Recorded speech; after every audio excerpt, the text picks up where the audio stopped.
Shalom, les saluda Graciela Salinas. Vamos a continuar con la historia de Ruth y ahora estamos en el capítulo 4. Si recuerdan, en el capítulo 3, Ruth tenía que declararle a Boaz que él era un pariente cercano que podía redimirla. Para esto, ella tiene que atreverse a ir en la noche, vestida, después de que él había cenado y tomado, y acostarse a los pies de él para decírselo. Eso era algo muy arriesgado. No muchas de nosotros seríamos capaces de hacer algo así, pero ella lo hizo para poder continuar con el nombre de su esposo, de la familia. Entonces, ahora voy a compartir la pantalla para volver a esta historia. Y déjenme les digo que esta fotografía que están viendo es un campo de trigo en Israel. Esta fotografía fue tomada por un arqueólogo, amigo de nosotros, se llama Eli Shukron. Eli Shukron es también guía de turista y la primera vez que fuimos a Israel, él fue nuestro guía. Y desde entonces nos hemos mantenido en contacto. Entonces, así es como está hoy en día Israel. Así se ven los campos de trigo. Están listos para la siega y nosotros estamos listos para seguir adelante con el libro de Ruth. Y vamos a leer. Y bueno, yo dije Boaz hace ratito, pero es realmente Boz en español. Y Boz subió a la puerta y ahí se sentó. Y he aquí que el pariente más cercano de quien Boz había hablado iba pasando. Y le dijo, hey, tú, ven acá y siéntate. Y él vino y se sentó. Y Boz tomó 10 hombres de los ancianos de la ciudad y les dijo, sentaos aquí. Y ellos se sentaron. Entonces dijo al pariente más cercano, Noemí, que volvió de la tierra de Moab, tiene que vender la parte de la tierra que pertenecía a nuestro hermano Elimelech. Y pensé informarte diciéndote, cómprala en presencia de los que están aquí sentados y en presencia de los ancianos de mi pueblo. Si la vas a redimir, redímela, y si no, dímelo para que yo lo sepa, porque no hay otro aparte de ti que la redima, y yo después de ti. Y él dijo, la redimiré.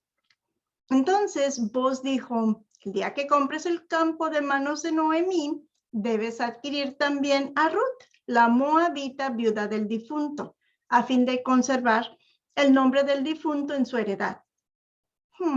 Y el pariente más cercano respondió, no puedo redimirla para mí mismo, no sea que perjudique mi heredad. Redímela para ti. Usa tú mi derecho de redención, pues yo no puedo redimirla. Hay varias cosas aquí que queremos ver y yo creo que quizás la primera es que subió a la puerta.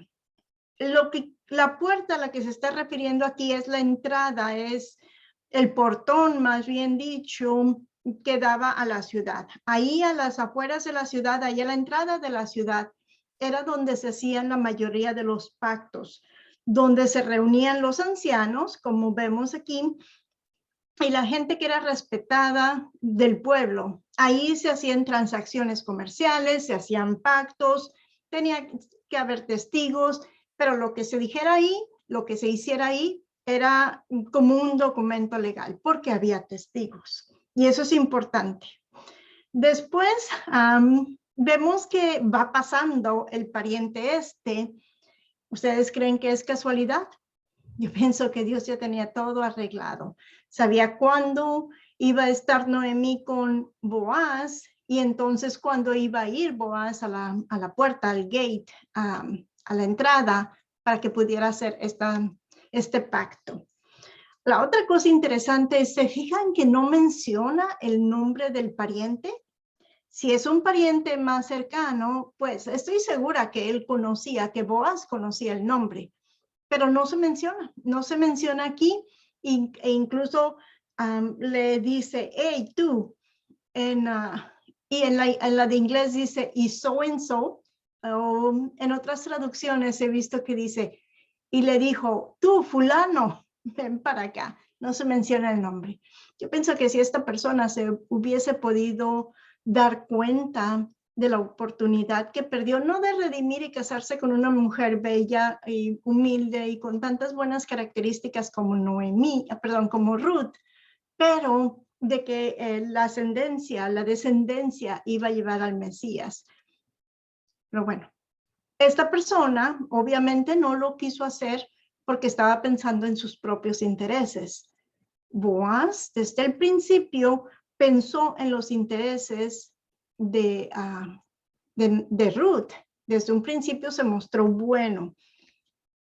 Y vemos que él piensa que no puede redimirla porque le puede perjudicar su heredad. No sé si a lo mejor tenía algunos hijos, a lo mejor tenía algunas, las tierras ya las tenía divididas entre su familia, tener más tierras, pero aparte una segunda esposa y los hijos que fuera a tomar con ella, complicaba las cosas. Entonces prefirió mejor no hacerlo. La otra cosa que quiero recalcar aquí es acerca de que Boaz tomó 10 hombres. ¿Por qué 10? No estoy segura si tiene que ver o no, pero el minya, que es el quórum o el número de varones que se necesita en una sinagoga para poder llevar a cabo un servicio de oración, son 10. Se necesitan 10 varones en la sinagoga para que se lleve a cabo el servicio. Si no hay 10 varones, entonces no hay servicio. Cada quien puede orar individualmente, pero no se lee la Torá, no se lee la Haftarah, en fin, no se puede llevar a cabo el servicio. Tiene que haber 10 varones y no sé si por esa misma razón él necesitaba tener un número mínimo de personas que fueran sus testigos. El caso es que consiguió los 10. Yendo más adelante a la segunda parte del capítulo 4, dice, y la costumbre en tiempos pasados en Israel tocante la redención y el intercambio de tierras para confirmar cualquier asunto que era este. Uno se quitaba la sandalia y se la daba al otro. Y esta era la manera de confirmar en Israel. El pariente más cercano dijo a Boaz, cómprala para ti. Y se quitó la sandalia. Entonces, Boaz dijo a los ancianos y a todo el pueblo, vosotros sois testigos hoy que he comprado de la mano de Noemí todo lo que le pertenecía a Elimelech y todo lo que pertenecía a Chalión y a Mahlón. Además, he adquirido a Ruth, la moabita, la viuda de Mahlón, para que sea mi mujer a fin de preservar el nombre del difunto en su heredad, para que el nombre del difunto no sea cortado de sus hermanos, ni del atrio de su hogar de nacimiento. Vosotros sois testigos hoy, y todo el pueblo que estaba en el atrio, o sea, a la entrada de la ciudad, y los ancianos dijeron, testigos somos. Pero no solo esto, le dieron una bendición.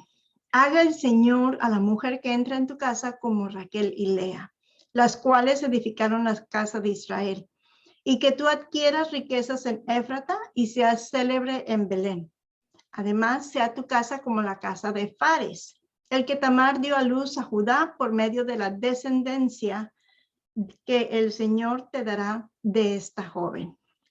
¡Qué increíble! Lo primero que se me vino a la mente cuando estaba estudiando este libro, en esta área o en esta parte en particular, es el verso que algunos de nosotros conocemos que dice, busca primero el reino de Dios y su justicia y todo lo demás te será añadido. Y eso fue exactamente lo que hizo Ruth. Si recuerdan en el capítulo 1, Noemí le decía a Ruth y a Orfa, no se vengan conmigo, quédense aquí con su parentela. Si vienen conmigo, yo no puedo tener más hijos y aunque los tuviera, se tardarían mucho tiempo en crecer. Es decir, la oportunidad de que ustedes se vuelvan a casar es mínima.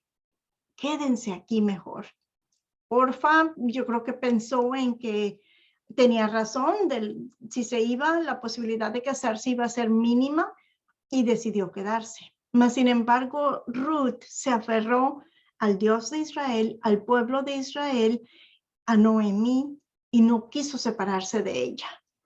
Entonces, ella buscó al Dios de Israel y lo siguió, amando también al pueblo. Y Dios le dio todo lo demás por añadidura. La otra cosa es que en el capítulo 2, Boaz bendice a Ruth. No sé si se acuerdan, cuando se conocen, Boaz le dice que el Señor recompense tu obra y que tu remuneración sea completa de parte del Señor, Dios de Israel, bajo cuyas alas te has refugiado. Y bueno, parece que aquí, con esta boda, se cumple esa bendición que Boaz le da a Ruth. Ahora, los ancianos están bendiciendo ese matrimonio, esa boda, y le están diciendo que haga el Señor a la mujer que entra en tu casa como Raquel y a Lea. Es una bendición típica o es una costumbre que cada vez que un varón, el padre de la casa, bendice a sus hijas, por lo general las bendice diciendo que seas como Raquel y Lea. Y la primera esposa de Jacob fue Lea, mas sin embargo siempre se cambia el orden. Siempre es primero Raquel y luego Lea. Aparte de eso, le dicen que adquiera riquezas en Belén y que su casa sea como la casa de Fares. ¿Quién es Fares? ¿Ustedes se acuerdan? Y aquí dice que es el hijo de Tamar que le dio a Judá. Ya platicamos de esta historia. Lo que a mí me parece interesante es que Ruth desciende de las hijas de Lot, de una de las hijas de Lot, la mayor, cuando ellas se preocuparon por el nombre, por seguir con el nombre de su casa y tuvieron relaciones con su padre para poder continuar el linaje, porque pensaban que ya no había más varones y que el pueblo en su casa y que el pueblo o su nombre tenía que seguir. Tamar también quería continuar con el linaje y entonces ella se acuesta con el suegro y tiene a luz a 2 bebés, se embaraza de 2 bebés, si se acuerdan, y uno de ellos saca la mano, entonces le ponen un hilo escarlata en la mano y regresa el bebé la mano, pero el que nace primero es Fares, el que sacó la mano fue Sara. Entonces la partera dice, wow, te abriste brecha. Y así es, él se abrió brecha. Entonces se cree que este Fares es el padre o de su descendencia es que vino a poblarse el pueblo de Belén. Y pues Fares, aparte de todo eso, pues viene a obtener la primogenitura por haber nacido primero de Tamar. Así es que por eso le están bendiciendo como si fuera Fares, el hijo de Judá. Recuerden que toda esta descendencia es de Judá y sabemos que el rey David y el Mesías vienen también de ese linaje. En la última parte, los versículos del 13 al 21 del capítulo 4 dice: Boaz tomó a Ruth y ella fue su mujer y se llegó a ella. Y el Señor hizo que concibiera y ella dio a luz a un hijo. Entonces las mujeres dijeron a Noemí: bendito sea el Señor que no te ha dejado hoy sin redentor, que su nombre sea célebre en Israel. Sea él también para ti restaurador de tu vida y sustentador de tu vejez, porque tu nuera, que te ama y es de más valor para ti que 7 hijos, le ha dado a luz. Entonces Noemí tomó al bebé, lo puso en su regazo y fue su nodriza. Y las mujeres vecinas le dieron un nombre, diciendo: le ha nacido un hijo a Noemí, y lo llamaron Obed. Él es el padre de Isaí, padre de David. Estas son las generaciones de Fares. Fares engendró a Esrón. Esrón engendró a Ram. Ram engendró a Aminadab. Aminadab engendró a Naasón. Naasón engendró a Salmón. Salmón engendró a Boz. Boz engendró a Obed. Obed engendró a Isaí. E Isaí engendró a David. Entonces, ¿quién se esperaba que iban a ser los abuelos del rey David? Bueno, bisabuelos. Pero déjenme regreso un poquito más a la historia. ¿Recuerdan que Ruth estuvo casada con su primer esposo como por 10 años? Nunca se embarazó, nunca tuvo bebés. Entonces aquí dice que Dios le hizo que concibiera un bebé. Fue Dios el que le dio a su bebé. La otra cosa es que le llaman Obed, y ya sabemos que Dios dio al hijo. Ruth y Boz son la razón por la que José y Miriam, los padres de Yeshua, tuvieron que regresar a Belén durante el censo de agosto, porque Ruth y Boz son también la razón de que el Mesías naciera en Belén, porque eran descendientes y eran de la casa de Belén. Cuando les llegó el tiempo del censo, ellos tuvieron que regresar. José y Miriam tuvieron que regresar a Belén y ahí fue donde nació el Mesías. El matrimonio entre Boz y Ruth, un varón judío y una dama gentil, fue una fundación necesaria para el futuro del reino de David. En nuestra perspectiva espiritual, sobre todo, los creyentes que amamos a Israel somos como Ruth. Es decir, no solamente amamos al Dios de Israel, amamos también al pueblo de Israel. Y los judíos que aman a los creyentes son como vos. Entonces, los creyentes que somos como Ruth y los judíos que son como vos, creyendo en el Yeshua, ambos aceptándolo, somos el enlace entre el pueblo judío y las naciones, el principio para empezar a formar ese hombre nuevo del que se habla en la Biblia. El matrimonio entre Ruth y Boz trajo el nacimiento del rey David. Así es que los creyentes como Ruth son los que preparan el camino para el regreso de Yeshua. Es decir, que si nos unimos, los creyentes gentiles, a los creyentes judíos, vamos a dar paso a que venga el Rey de Reyes y el Señor de Señores, para que gobierne y se siente en el trono de David. ¿Es usted parte de los creyentes que creen y piensan como Ruth? Muchos creyentes hemos estado recibiendo esta revelación y por eso buscamos las raíces hebreas y por eso queremos leer la Biblia desde la perspectiva judía. Por eso queremos entender un poquito más y oramos por el pueblo de Israel y nos enamoramos del pueblo y queremos bendecirlos de alguna manera. Así como Ruth no quiso soltar a Noemí y se asió de ella para acompañarla y regresar a Belén, así nosotros también queremos asirnos de los judíos y de estar con ellos para alabar al mismo Dios. Pero déjenme les leo unas cuantas paralelos entre Boz y Yeshua. En el libro no se menciona el rey David, más sin embargo, aparte de que es el bisnieto.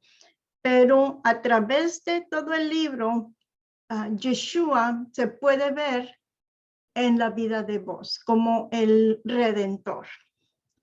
Primero, el Redentor tenía que ser un familiar cercano.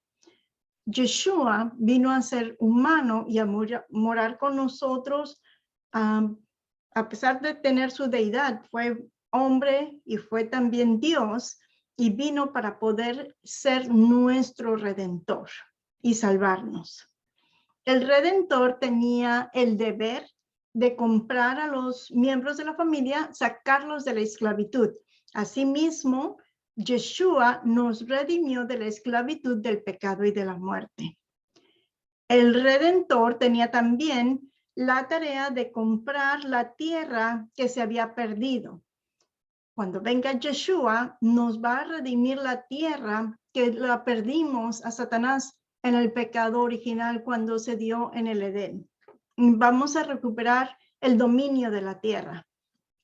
Boaz era el redentor para Ruth y no estuvo motivado por ningún tipo de interés propio. Nuevamente, todo lo que lo motivó fue el amor por Ruth. Yeshua, el único motivo que tiene para redimirnos, es el amor que él tiene para con nosotros. Boaz, que fue el redentor para Ruth, tuvo que tener un plan para redimir a Ruth para él mismo. Y este plan parecía que era tonto. ¿A qué me refiero? Cuando va ahí a la puerta y ve al otro pariente que es más cercano, le dice, oye, mira, las acabo de ver, llegaron, te toca a ti redimirlas, redímelas. Y él dice, oh, sí, yo redimo la tierra, yo la compro. Pero él le recuerda, también te tienes que quedar con la moabita. Pareciera que se la estaba ofreciendo en charola de plata, pero ese plan resultó porque cuando lo pensó bien esta persona, decidió no quedarse ni con las tierras ni con Ruth. Entonces, ese plan que a lo mejor parecía un poquito muy simple o quizás hasta difícil de que se hiciera, resultó. Asimismo, Yeshua tiene un plan para redimirlos.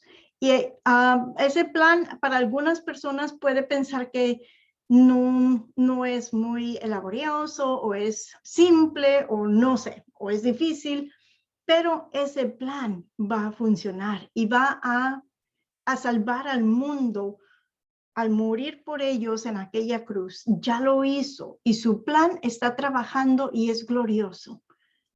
Boaz es el redentor de Ruth y la tomó como su esposa. Ya están conmigo, ¿verdad? El pueblo de Yeshua también se ha redimido colectivamente. Nos vamos a unir y vamos a venir a ser la esposa del Cordero cuando se den las bodas del Cordero.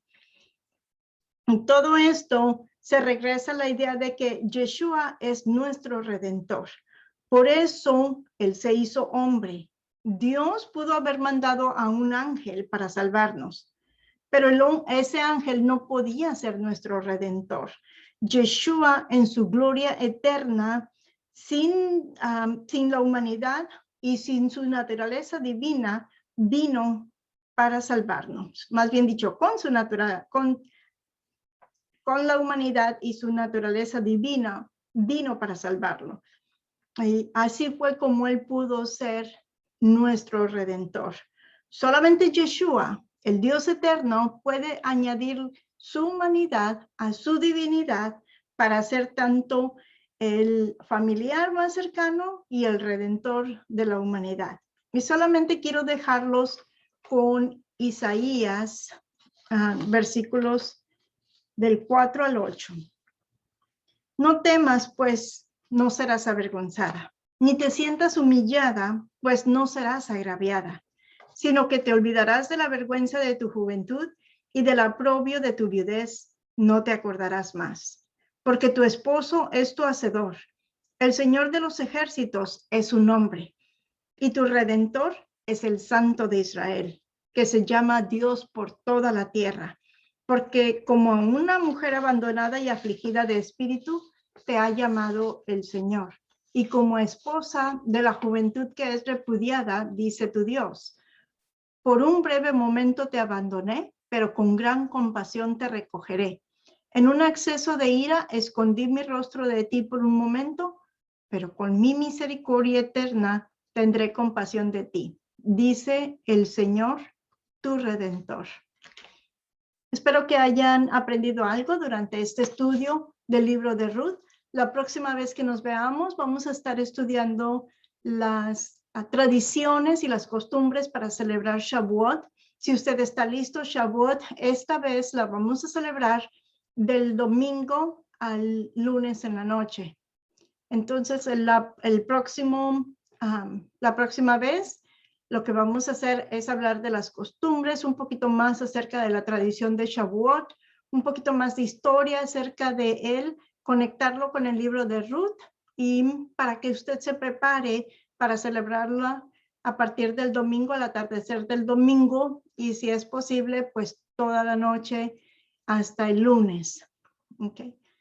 Muchas gracias por su atención y